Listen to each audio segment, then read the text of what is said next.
ಶ್ರೀ ಸಾಯಿ ಸಚ್ಚರಿತೆಯ 53ನೇ ಅಧ್ಯಾಯ ಮಂಗಳ ಪ್ರಾರ್ಥನೆ.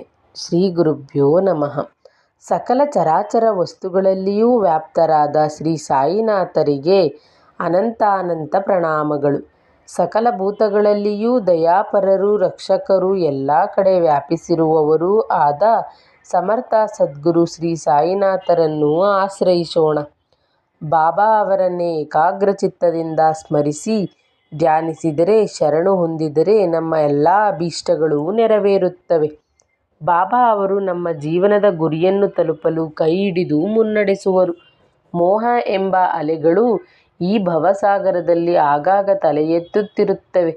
ಇವು ನಮ್ಮ ಕೆಟ್ಟ ಆಲೋಚನೆ ಎಂಬ ದಡಕ್ಕೆ ಬಡಿದು ಮನಸ್ಥೈರ್ಯದ ಮರಗಳನ್ನು ಉರುಳಿಸುತ್ತಿರುತ್ತವೆ. ಇದರಿಂದ ನಮ್ಮ ಧೈರ್ಯ ಕುಂದುತ್ತದೆ. ಅಹಂಭಾವ ಎಂಬ ಬಿರುಗಾಳಿ ಬೀಸಿ ಸಾಗರವನ್ನು ಅಲ್ಲೋಲ ಕಲ್ಲೋಲ ಮಾಡುತ್ತದೆ.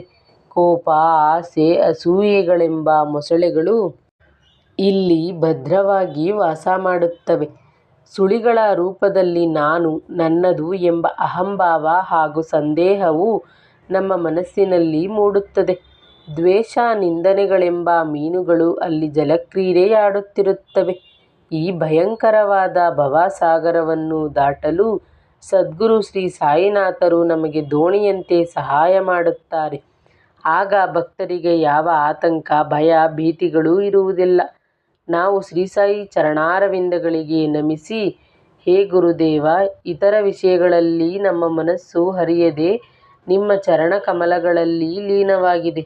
ನಿಮ್ಮ ಅಗಾಧ ಲೀಲೆಗಳನ್ನು ಪ್ರತಿಯೊಬ್ಬರೂ ಪ್ರತಿದಿನ ಪಾರಾಯಣ ಮಾಡಲಿ. ಹೇ ಶ್ರೀ ಸಾಯಿನಾಥ, ನಿಮ್ಮ ದಿವ್ಯ ಚರಿತ್ರೆಯನ್ನು ಯಾರು ಶ್ರದ್ಧಾಭಕ್ತಿಗಳಿಂದ ಪಠಿಸುವರೋ ಅವರು ಎಂದಿಗೂ ಕ್ಲೇಶ, ತಾಪತ್ರಯ, ಸಂಕಷ್ಟಗಳನ್ನು ಎದುರಿಸುವುದಿಲ್ಲ. ಅವರ ಮನೆಯಲ್ಲಿ ಯಾವ ದಾರಿದ್ರ್ಯ, ಹಸಿವು, ವೇದನೆಗಳಿರುವುದಿಲ್ಲ. ಶ್ರೀ ಸಾಯಿ ಭಕ್ತರಿಗೆ ಸದಾ ಬೆಂಗಾಲಾಗಿರುವ ಸದ್ಗುರು ಶ್ರೀ ಸಾಯಿನಾಥರು ಎಂತಹ ಕಷ್ಟವನ್ನು ಬೇಕಾದರೂ ಕ್ಷಣಾರ್ಧದಲ್ಲಿ ಪಾರು ಮಾಡುತ್ತಾರೆ. ಶ್ರೀ ಸಾಯಿನಾಥರು ಭಕ್ತರಿಂದ ಬೇಡುವುದು ಶ್ರದ್ಧೆ ಹಾಗೂ ಸಹನೆ. ಇವೇ ಬದುಕಿನ ಅಮೂಲ್ಯ ದಕ್ಷಿಣೆಗಳು.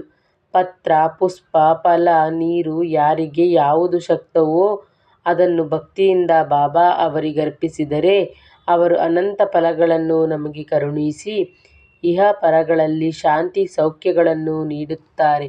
ಶ್ರೀ ಸಾಯಿ ಅವರನ್ನು ನಂಬಿದರೆ ತಾಯಿಯಂತೆ ಕರುಣಾಮಯಿಯಾಗಿ ಭಕ್ತರನ್ನು ಮಡಿಲ ಮಕ್ಕಳಂತೆ ಕಾಪಾಡುತ್ತಾರೆ. ಎಂಬಲ್ಲಿಗೆ ಶ್ರೀ ಸಾಯಿ ಸಚ್ಚರಿತೆಯ 53ನೇ ಅಧ್ಯಾಯವು ಸಂಪೂರ್ಣವಾಯಿತು. ಈ ವಿಡಿಯೋ ಇಷ್ಟವಾದಲ್ಲಿ ದಯವಿಟ್ಟು ನನ್ನ ಚಾನಲ್ನ ಇನ್ನೂ ಸಬ್ಸ್ಕ್ರೈಬ್ ಮಾಡ್ತಾ ನೋಡ್ತಾ ಇದ್ದರೆ ಚಾನಲ್ನ ಸಬ್ಸ್ಕ್ರೈಬ್ ಮಾಡ್ಕೊಂಡು ಸಪೋರ್ಟ್ ಮಾಡಿ.